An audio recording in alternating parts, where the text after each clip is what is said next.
Hi, I'm Jennifer Ackerman, Director of the Ogilvy Institute of Preaching at Fuller Seminary, and I'm here today with Dr. Dwight Radcliff, who is the Associate Provost for the Pannell Center of African American Church Studies here at Fuller Seminary. Welcome, Dwight.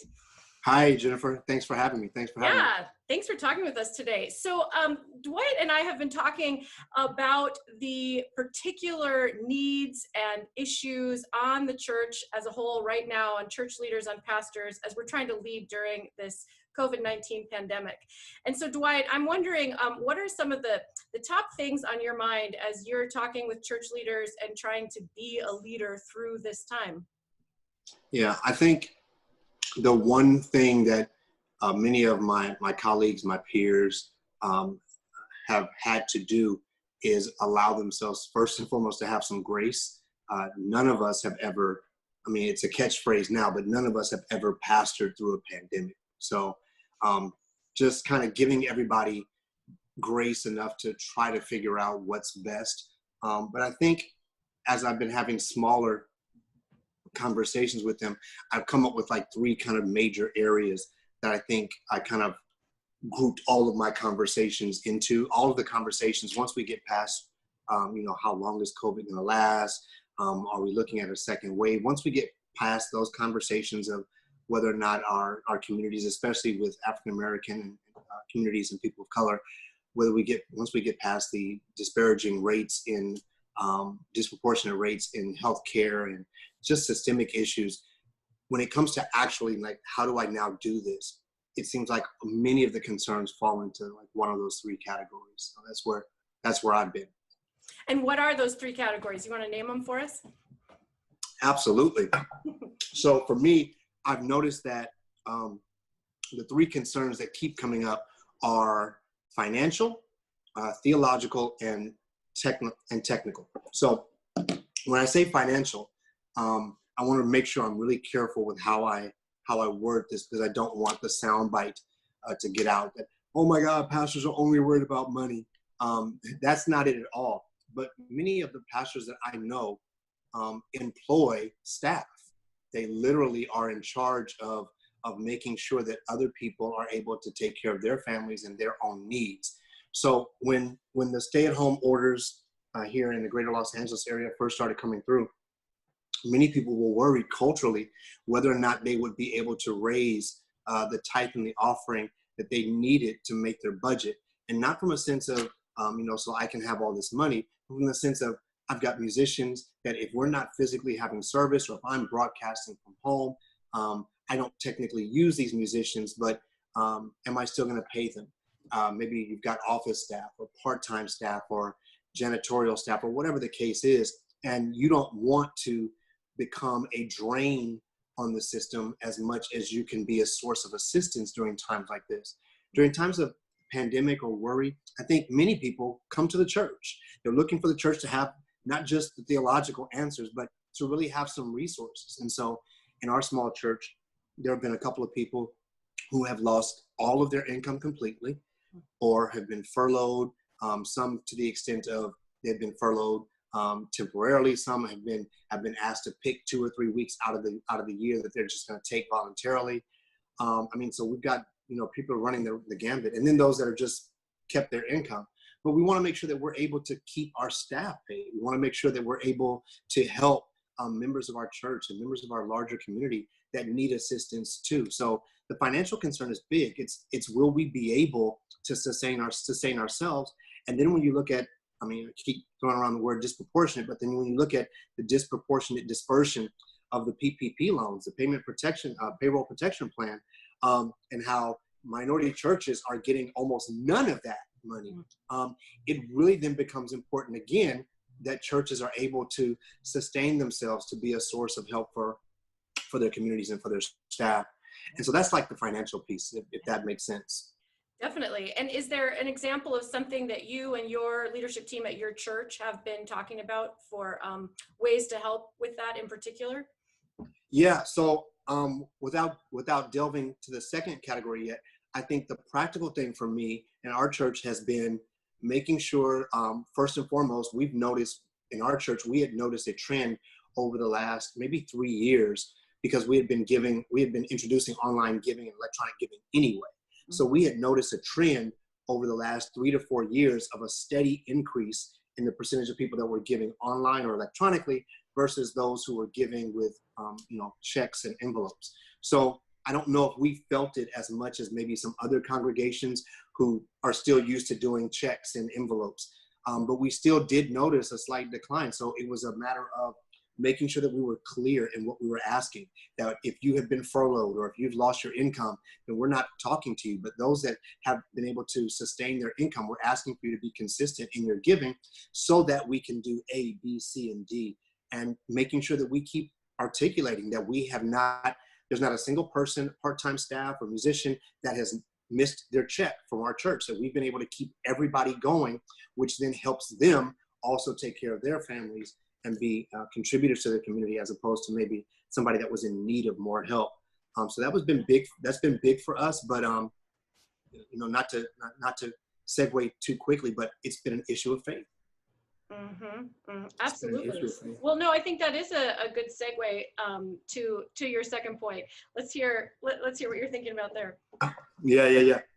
The theology piece, I think, for me, has been the most laughable and yet the most frustrating all at the same time. I heard a lot of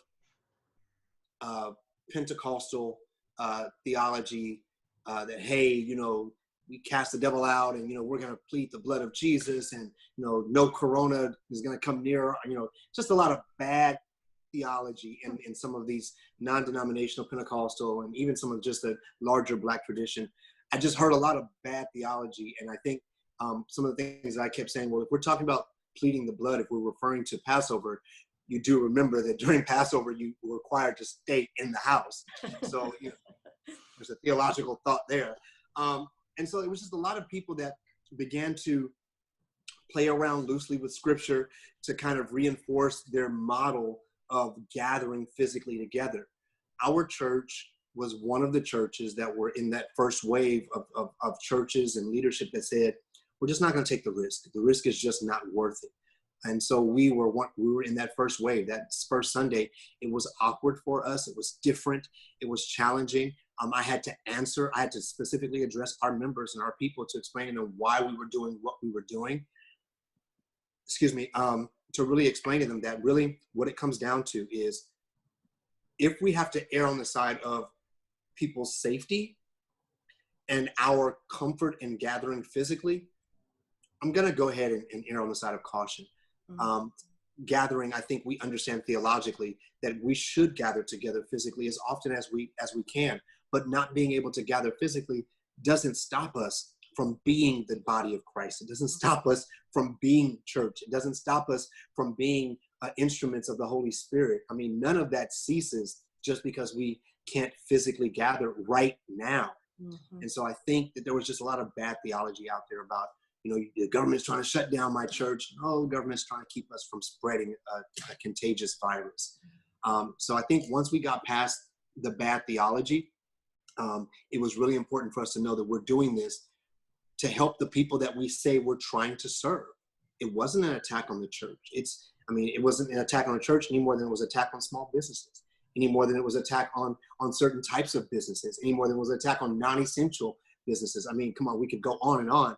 Everybody's felt the pinch, the sacrifice in some way, but it's for the greater good. It's for the sake of making sure that our brothers and sisters, our neighbors, can be healthy, can stay healthy, even if we're not necessarily sick ourselves.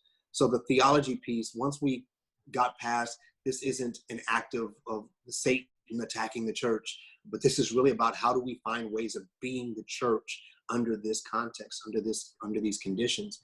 And then for us, as we segue, that move was really about, as opposed to me trusting God to keep Corona away from the doors of my church, can I trust God to provide for us while we do what's best for our people? And that was the larger theological conviction for me, not trusting God to keep a virus, an airborne virus, away from the physical address of my church, but can we trust God to provide for us if we don't meet physically and do what's best for our neighbor. And I really feel like 5 years from now, as people start chronicling what happened during this pandemic, there are going to be a lot of churches that are going to have to answer a lot of difficult questions. I won't name a specific denomination, but there is a major denomination right now that's doing a lot of legal jargon and videos and sending out letters to their constituency because some of the members of their church in certain regions were still gathering in large numbers after the presiding bishop, the moderator, said, let's not do it. And I think to date, there were 40-something people in one meeting that were at this one gathering that all tested positive. So, I mean, that's the kind of stuff as a pastor, I don't want that phone call that one of our members, we have people in our church that are recovering from leukemia, that are recovering from cancer, various kinds of cancer, that are in dialysis weekly, that are suffering from high blood pressure, low blood pressure, that already have some pre-existing conditions, that are older. And it just didn't make sense to me to put them at risk just so that we can say we were still in the building. Right. It is such a huge responsibility as leaders who people are looking to and needing to make these hard decisions. So I think it's beautiful the way you stated that theology of, can we as church leaders trust that God will provide for us even when we have to close our physical doors? And I agree with you. I think the answer is yes. So before you or maybe this is a transition to your third point, I'm wondering if you can give us some more specifics about what you have done in terms of how you're gathering as a response to that, and maybe what you've learned about that over these last several weeks. Yeah, that's actually perfect segue into that third point about the technology, the technical term, the technical realm of it. I thought, here's the funny thing, I really thought our church was a pretty tech savvy church. We are very much intergenerational, especially for a church our size. We're very multicultural for a church our size. But I really thought we were, we've got a church app, we do a couple of different things. We've got some we even have like cyber services periodically where we're asking everybody to, go on social media. So I thought we'd be okay. And going into this modality has actually been much more challenging for me than I thought. I kind of assumed, hey, I'm a techie guy. We're somewhat of a younger church. We'll be fine. Nothing could be further from the truth. And so those first 2 weeks were very challenging for yours truly. I, as a pastor, found myself pulling my hair out and scratching my head, and which probably was okay since I haven't had a haircut in a while. But it was frustrating. And I think it was frustrating because I attempted to do what I automatically saw other people doing. So I think that's a big thing. And even in my work with mentoring church planters, people say, hey, I'm called to pastor, and the first question that I have isn't are you called? First question I have is, who are you called to? Because if you don't really understand the people that you've been called to, then your entire process of planning, hearing, discerning is going to be skewed and possibly miss the entire demographic of people that God has called you to. And I felt like the same thing, those words kept coming back to me, kind of like when your own words come back to you. You hate that, right? Very much. But I started hearing that, like Dwight, you just jumped into this and started doing what everybody else was doing. You never sat down and thought through your own pedagogy, your own methodology, your own thought process behind what does an online or virtual worship service look and feel like to you? What are the elements that are most important to you? So we tried a bunch of stuff. We tried Switcher Studio. We tried some, I think it's called ODB, some downloading some software. We tried a whole bunch of stuff. We tried to simultaneously do 2 devices to do Instagram and Facebook. And we just settled on Facebook Live as our normal modality. And here's the reason why. As someone who I consider myself to be a product of and a continuation of the tradition or the legacy of Black preaching.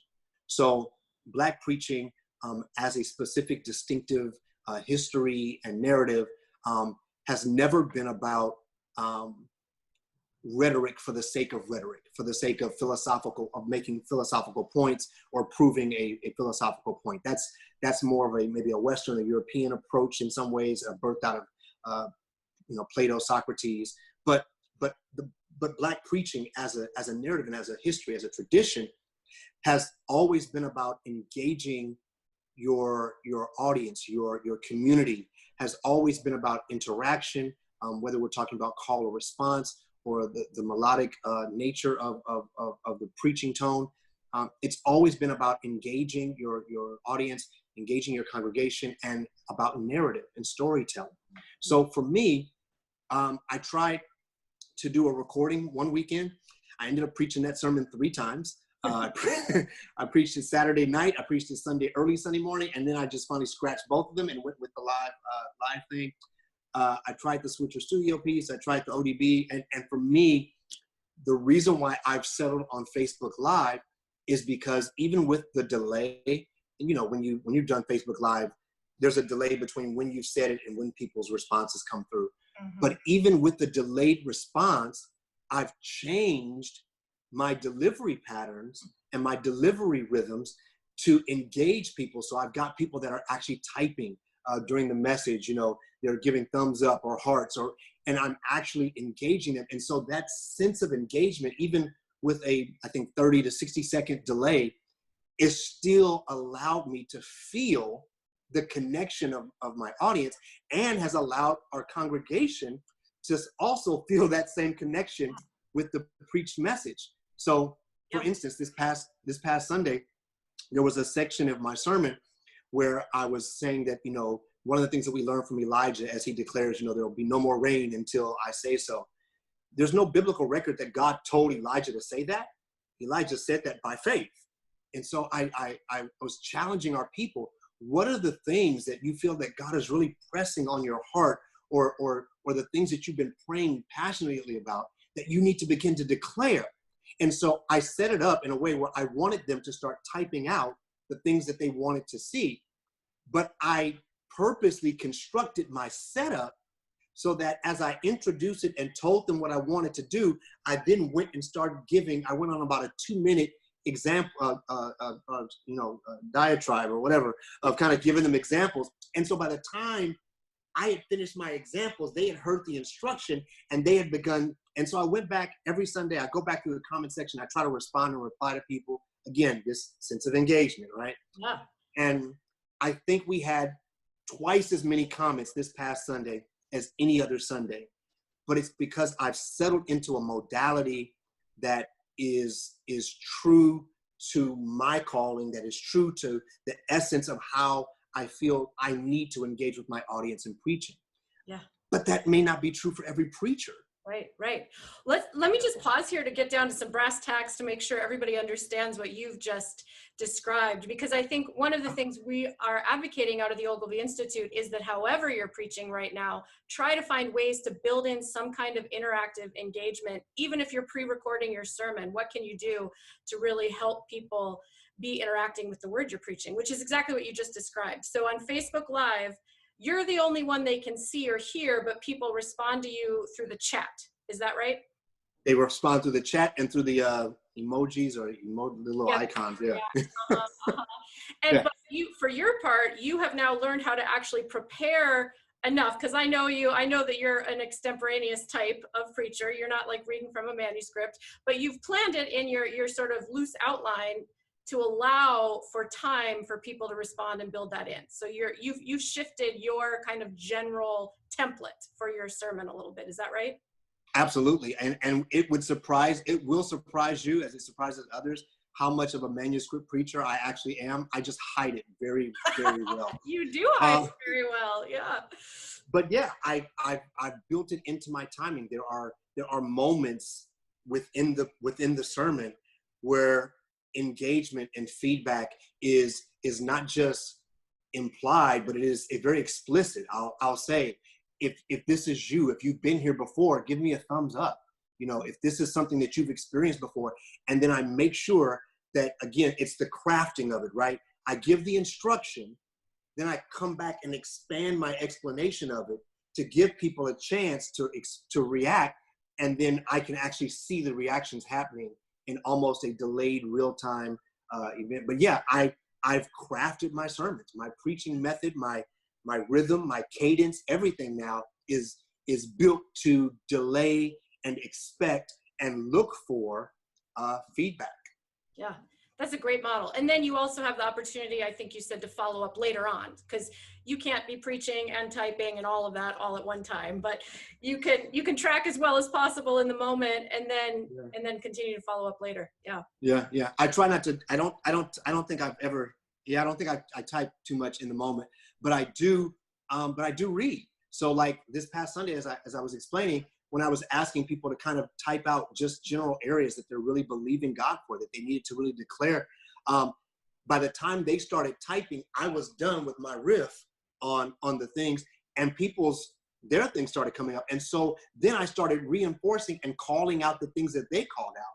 And with my audience, with my congregation, with my preaching style, what it also allowed me to do is connect with my audience at a deeper level. So I'm calling out people's names as they're typing things and they're saying things. It's delayed when they get it, but it's still in the moment and in the flow of what's going on. So our people feel more connected. They feel as though the message is more personalized, because those are the things that I would do if we were sitting in a room together and I was preaching.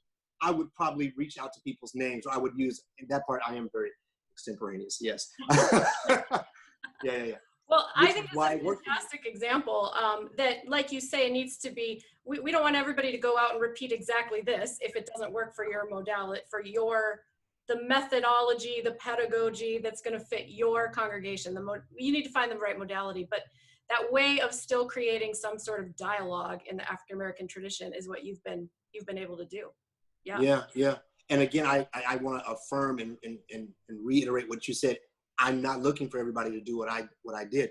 I do want everybody to ask the question that I had to ask myself: why am I using this modality? What is it? What is it about this modality that's helpful? What is it about it that's maybe not so helpful? What is my natural cadence, my natural rhythm, my natural impetus for even how I craft a sermon? And what's my own pedagogy and methodology when it comes to the preaching moment? Those need to be the questions that we ask, so that we can then select a modality that will at least give you most of the pros. It may not fit perfectly, but will at least feed into your natural gifts, your natural cadence, and it really allows your church, your congregation, those that are viewing, to feel more comfortable, because it feels more like what they're used to and accustomed to. And I think other than that, just being mindful that technology has really opened the doors and windows of our churches. And I love that I've heard, I don't know if I'll get in trouble for saying this, but I jump around and listen to a little bit here and there. And I love that there is much more robust, well-rounded preaching, if I'm allowed to say that. I think when you get a PhD, you can say stuff like that, right? Yeah. When you finish dissertations and stuff like that, yeah. But I've heard this much more world-centered, this much more gospel-centered, much more kingdom-focused preaching around social media and everything. So I love that. As a preacher, the preacher in me is geeked about that. Every preacher's been forced to look outside the walls of our sanctuary. We've had to, whether we wanted to or not. So I guess that brings me to what I think will be the last question for you. We've talked about addressing the financial concerns as leaders, about the theology behind the decisions we're making, and then about the choices in technology. And so all of these are things that we've done for a particular season, a season that's probably going to be a lot longer than any of us want it to be. But even now, as certain states start to open up, Dwight and I are both in California, where our governor just announced today that some restrictions are lightening up a little bit, but places like churches and other groups of similar sizes, it's going to be months before we're allowed, in terms of government restrictions, to gather again. So as we think about a future that is beyond coronavirus, what is your hope for what preachers, church leaders will hold on to from these lessons that we've learned in these things as we move forward, whether it's in the time of transition to a new normal or when we're in whatever this new future looks like? You know, I think I'll give credit when I say this. Mark Laberton and Andy Crouch were having the conversation on conversing. I think it's the podcast. Yep. And they were talking about whether this is a blizzard, a winter, or an ice age. And I think most of the people that I've been in conversation with really believe this is not just a thing that happened. It's a blip on the screen and goes away. That this pandemic represents a major shift in the way things will be after this.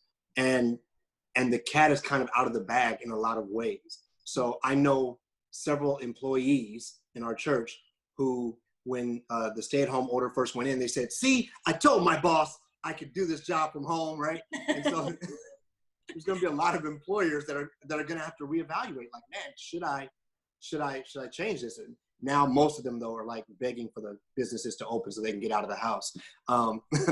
But I think even with churches, that this has forced us, at least for me, and I was on a conference call with five major pastors of major churches throughout the country. And they were talking about as mega church pastors that they probably won't see their congregation this year. Mm-hmm. Just because of the enormous size of their congregations.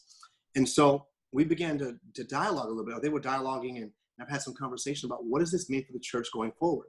And I think that it means for us, I won't be presumptuous about everyone else, but for us, it means that even when we get to a place, it means first and foremost, that we're not going to rush back into the building. Mm-hmm. There are those, I've talked to some pastors who are already saying, yeah, we're going to buy masks and we're going to have a sanitizer and we're going to hose everything down and everybody will be 6 feet apart and there'll be no singing and, because, it spreads. Yeah. And that just feels, especially as someone who comes from the Black church tradition, our church, I kind of fancy us as kind of neo-Pentecostal, non-denominational. That feels weird. Yeah. We're a hugging church. If you've ever walked into our church, you get hugged 5 or 6 times. So I know it'll be a while before we get, the full whatever, but it would feel super awkward to go in and be 6 to 10 feet away, don't sing out loud and cover it up. So I don't know, first of all, we're not going to rush into service. Mm-hmm. That's the first thing. And the second thing is, once we get there, we are having an honest conversation, Jennifer, about what ministry will look like for our church moving forward. We have been having the conversation of small groups for almost 2 years now, about whether or not we should do it and what it would look like. And we've been kind of dragging our feet just because culturally, there are not a lot of churches that are primarily African-American that do small groups or do small groups well. So we've kind of been dragging our feet, but this has really forced us to look at some different models and think about some things. So I had a meeting, our 5 a.m. prayer yesterday, our people that were on our prayer line. I said, I really don't know what our church will look like post-corona, but I'm excited about the possibility to think it, to pray it, to search the scriptures afresh, and realizing that majority of Jesus's ministry was not inside a synagogue anyway. But what does that look like in a modern time? How do we balance the need for us to be together, to have physical touch, to get together, but to not be so dependent upon that as the only way that we, or even the primary way that we gather and disciple one another? Yeah, me too. I think that, I think you're right. It is an exciting moment if we can embrace the fact that we've changed for good and there really is no going back to something else. Even when we're allowed to be in our sanctuaries, to be in our buildings, to be gathering in larger groups, there's really no going back. So I think a couple of the things, many of the things that you've said are so important to hang on to, but especially this faith rooting.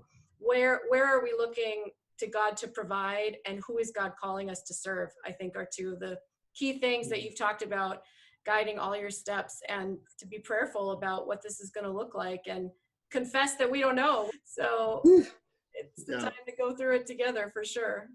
Yeah. I really do. I feel like there are going to be those that are just ready to go back to business as usual. But just as I know of churches that officials had to go in and shut down because they were, still trying to gather, there's always going to be that. But I'm really optimistic about the fact that the majority of the voices that I'm hearing are thinking, what do we do next? And I really feel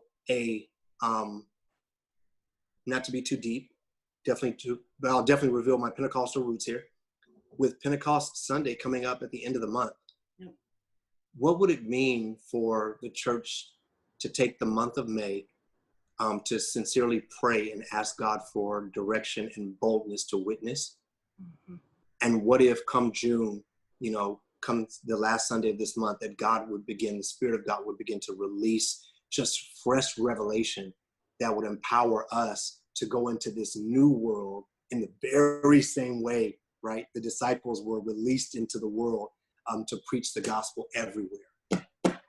Amen. I think that's the perfect ending to this. Amen. Indeed. Let us all go forth and be praying for exactly that. Dwight, thank you so much. Thank you, Jennifer. Talking with us today. We're going to connect people to the Pannell Center so they can keep watch for what you're doing there to offer resources and leadership. And we'll look forward to seeing what comes next. Thanks.